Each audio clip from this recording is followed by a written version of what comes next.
La première chose, moi, que je voudrais savoir, est-ce que vous connaissez le Québec, le Canada?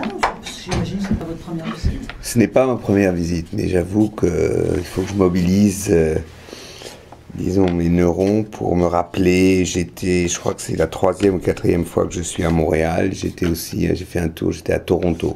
Enfin, je connais Montréal, Toronto, quoi. Enfin, je connais. Voilà, je suis passé à Montréal et Toronto.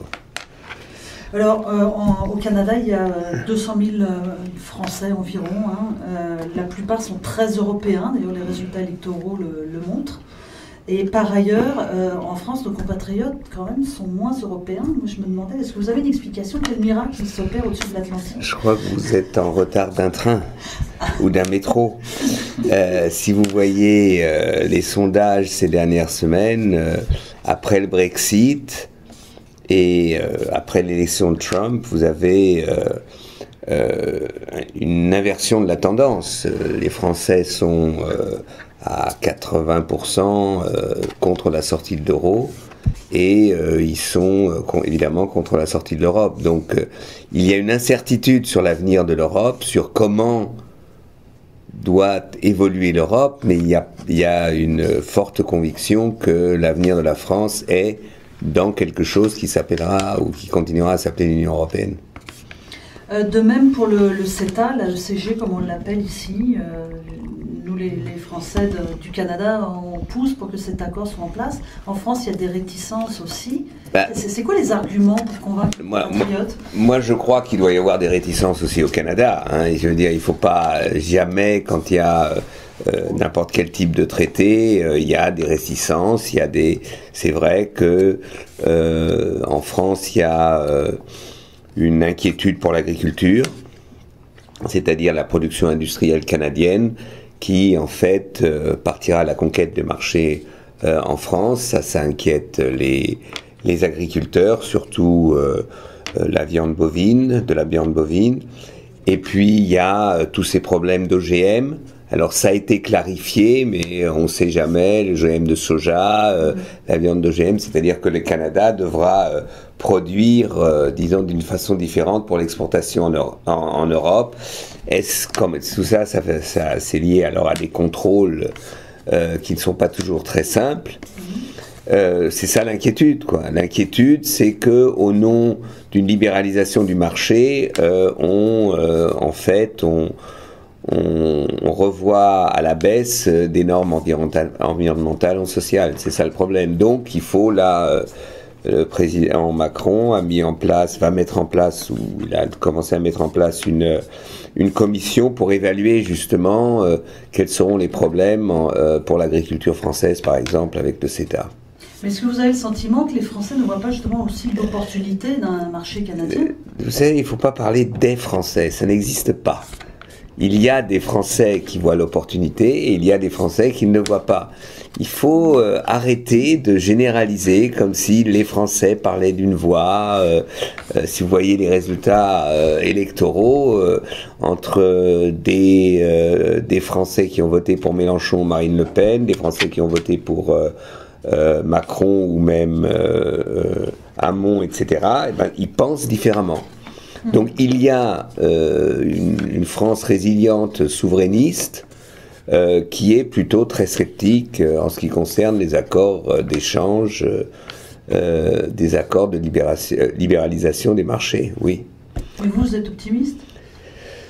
Moi, ça veut dire optimiste, je comprends, par exemple, il y a tout ce problème où apparemment, ils ont trouvé une solution de la gestion des conflits, c'est-à-dire qui gère quand des entreprises, par exemple, que les entreprises ne puissent pas comme ça accuser un État si des normes rendent plus difficile l'exportation. Tout cela, voilà, learning by doing. Donc je suis optimiste qu'on arrivera à un compromis.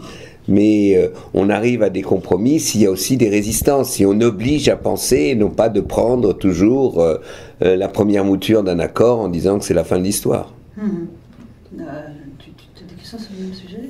Sur le CETA, j'en ai plein, mais en ce qui me concerne, j'avais surtout des questions par rapport aux jeunes, en fait, aux étudiants que vous êtes venus voir justement. Alors j'ai lu que vous seriez venu en 70 déjà parler aux étudiants au Québec, est-ce que c'est vrai? C'est sûrement vrai si vous l'avez dit. Justement. Si vous avez dit, oui, c'est possible que je sois venu en 70. D'accord. Mais ne me dites pas où et quand je suis intervenu à Montréal, je ne sais plus. D'accord, mais ce n'est pas le sujet principal non plus de mes questions, c'est juste pour être sûr. Autrement, voilà, par rapport justement à l'avenir de l'Europe, etc., les jeunes en France sont très intéressés par Jean-Luc Mélenchon, par Marine Le Pen. Qu'est-ce que vous répondriez à un jeune justement qui dit l'Europe finalement c'était une belle idée au départ, mais aujourd'hui j'ai un doute? Alors, d'abord, encore une fois, il faut faire attention. Des jeunes sont intéressés par Marine Le Pen, des jeunes sont intéressés par Mélenchon, des jeunes sont intéressés par Macron, et des jeunes étaient intéressés par Hamon. Les jeunes n'existent pas, aussi peu que les Français existent, d'accord? Il y a, disons, dans une partie de ceux qui soutiennent les Insoumis ou qui soutiennent Marine Le Pen, un refus, un rejet de l'Europe. Il faut dire que dans les soutiens de Mélenchon, par exemple, son positionnement européen, disons, le fragilise parmi ses soutiens. Les jeunes qui sont pour Mélenchon ne sont pas, disons, d'une manière aussi épidermique et irrationnelle contre l'Europe que Jean-Luc Mélenchon. Ça, c'est d'ailleurs, on le voit maintenant. À la fin même, il a remis en question la sortie de l'euro, la sortie de l'Europe, enfin bref. Mais si vous voulez, c'est établi dans la tête d'une partie de la société que l'Europe était une partie du problème auquel les gens sont confrontés avec la crise, etc. Et donc c'est à l'Europe de démontrer qu'ils sont partis. C'est vrai qu'il y a des dysfonctionnements européens, mais comme il y a des dysfonctionnements au niveau national, mais que l'Europe est une partie de la solution aussi. Et c'est ça le débat qui a lieu en ce moment. D'accord.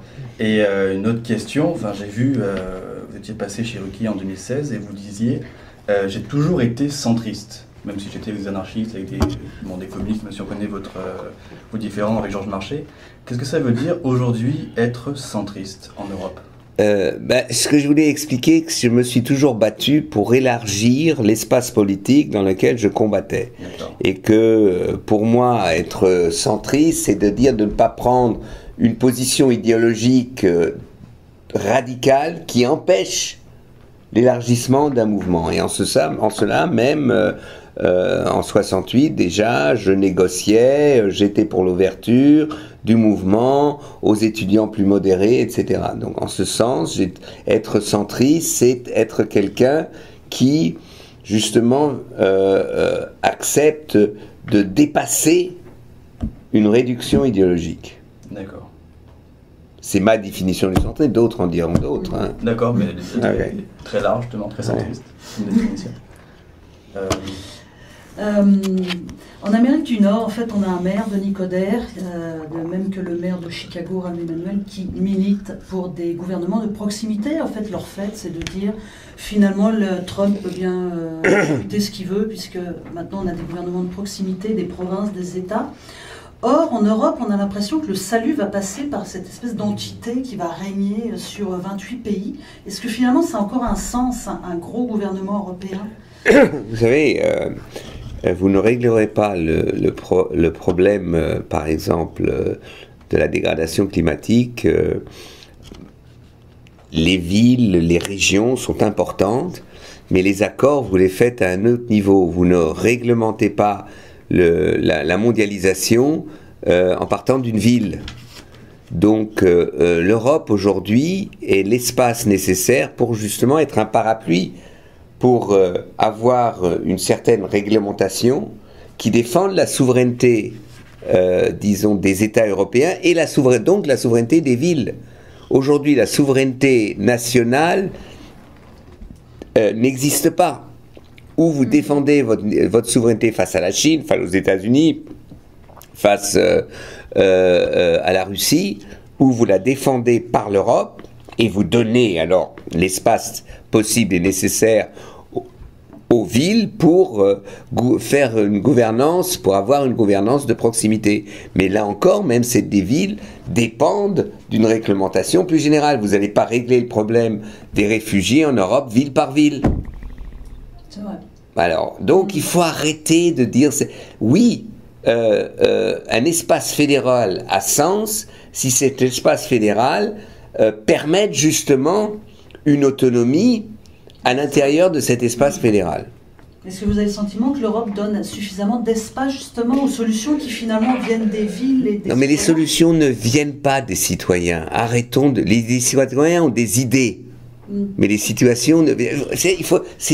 Denis Coderre ne serait pas d'accord avec vous. Oui, mais ça, il peut dire ce qu'il veut. Les solutions ne viennent pas des citoyens. Les solutions ne viennent pas des villes. Les villes proposent, les villes trouvent des solutions pour les villes. Vous pouvez trouver des solutions, les villes trouvent des solutions plus ou moins intelligentes sur la circulation, sur les ouvertures des possibilités de culture, etc. Les villes peuvent avoir un programme de développement durable, etc. Mais c'est pas la solution. C'est une solution pour les villes.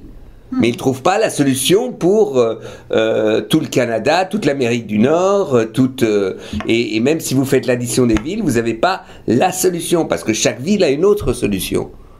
C'est comme si la ville de Montréal avait la solution pour tout le monde. C'est aussi aberrant qu'un hypercentralisme.